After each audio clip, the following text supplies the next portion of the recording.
Cienējamie interesanti, Latvijas Bībeles centrs ir starpkonfesionāla mācību iestāde, kas nodrošina neformālo izglītību.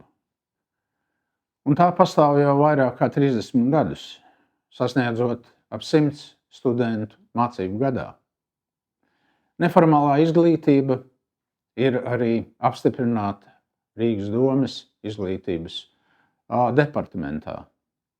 Un mēs piedāvājam kristīgās programmas gan domājot par ievadu Bībelē, ievadu kristīgās pamatzināšanās, gan padziļināti teoloģijā, gan arī domājot par attiecībām sabiedrībā, ģimenē, draudzē.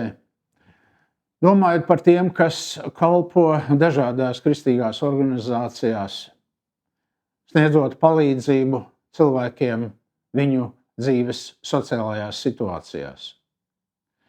Mēs aicinām šeit iegūt šo neformālo izglītību un zināšanas gan jauniešus, gan studentus, gan tos, kas darbojas draudzēs, gan arī mācītājus.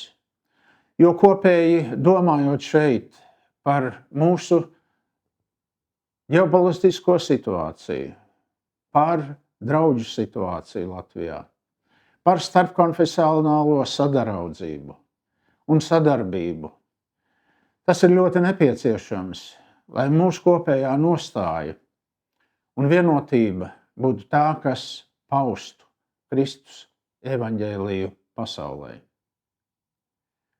Aicinu iepazīties ar šīm programmām arī mūsu mājaslapā www.bible.lv un aicinu jūs uz sadarbību, uz saziņu, lai kopīgi domājot par mūsu dzīves un kalpošanas attīstību un aicinājumu, mēs varētu sasniegt tos dziļumus un augstumus, ko Bībele mums atklāja. Novēlu ikvienam Dievu klātnību, vadību, kā Latvijas Bībeles centra direktors Almers Ludvigs.